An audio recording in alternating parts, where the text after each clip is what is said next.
जहाँ हमारे देश में बहुत सारी महिलाओं को मैटरनिटी लीव का बेनिफिट मिलता है, चाइल्ड केयर लीव का बेनिफिट मिलता है और बहुत सारी लीव का बेनिफिट मिलता है। और अब तो पीरियड्स लीव के बेनिफिट्स की भी बात चल रही है। वहीं पर कुछ महिलाएं ऐसी भी हैं जो सिर्फ अपनी बच्चेदानी को इसलिए निकलवा देती हैं ताकि उन्हें किसी भी तरीके की छुट्टी ना लेनी पड़े।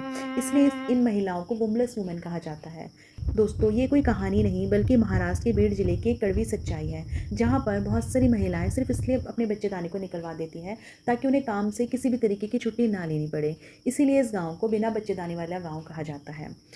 महाराष्ट्र के कुछ इलाके ऐसे हैं जहाँ पर गन्ने की खेती बहुत ज़्यादा होती है और कुछ इलाके बंजर और वीरान हैं। इसलिए लोग हर साल काम की वजह से एक जगह से दूसरी जगह पलायन करते हैं और कई महीनों तक अपने गांव से दूर रहते हैं। जैसे ही गन्ने की खेती का टाइम आता है तो जो वहाँ के ठेकेदार होते हैं, जिन्हें मुकद्दम कहा जाता है, वो फैक्ट्री से पूरा का पूरा खेत ठेके पर ले लेते हैं और किसानों को पहले से हायर कर लेते हैं और उनको एडवांस पेमेंट दे देते हैं, जैसे कि 2 लाख, 3 लाख, 4 लाख, जितने में भी उनकी बात होती है। और किसानों से तब तक काम करवाते हैं जब तक वो दिया गया पैसा वसूल नहीं हो जाता। ठेकेदार बहुत सख्त नियम होते हैं। नो वर्क नो पे। कोई भी इंसान जब भी वो काम से छुट्टी लेगा उसको किसी भी तरीके का वेजेस नहीं मिलेगा।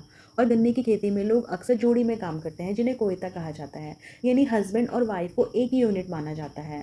अगर कोई भी एक जना छुट्टी लेगा तो दूसरे इंसान की भी तनख्वाह ऑटोमेटिक ही कट जाएगी। इसलिए लोग छुट्टी लेने से बचते हैं। वो सोचते हैं कि अगर मैं छुट्टी लूँगा तो मेरे साथ साथ मेरे पार्टनर की भी तनख्वाह कट जाएगी।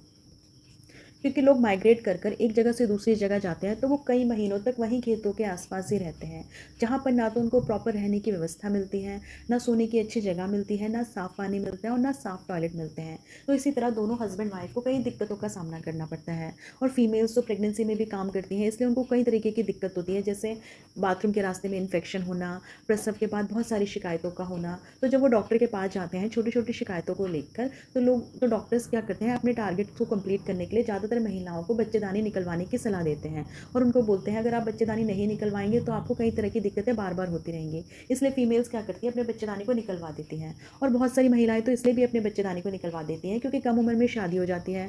तो 25 से 30 साल के बीच लगभग उनके 3 बच्चे हो जाते हैं। तो फिर वो सोचते हैं जब फैमिली पूरी हो गई है तो फिर बच्चेदानी को रख के क्या करना है, और वो अपने बच्चेदानी को निकलवा देते हैं। और इसका नतीजा ये होता है कि जो समस्याएं एक महिला को 45 से 50 साल के बाद झेलनी चाहिए वो उन महिलाओं को पहले से होने लग जाती हैं। यानी 25-26 की उम्र में उनको वो दिक्कतें होने लगती है जो इंसान बुढ़ापे में फील करता है, जैसे हड्डियों का कमज़ोर होना, चिड़चिड़ापन होना, कमर दर्द होना, डिप्रेशन, एंजाइटी, जिसका असर एक महिला पर, उसके बच्चे पर, उसके पूरे परिवार पर पड़ता है। और नतीजा ये होता है कि महिलाएं कम उम्र में ही बहुत सारी दिक्कतों को महसूस करने लगती हैं। यानी परिवार के पालन पोषण की जिम्मेदारी और कड़े नियम और प्राइवेट हॉस्पिटल के लालच की वजह से एक महिला को अपना पूरा मातृत्व खोना पड़ता है।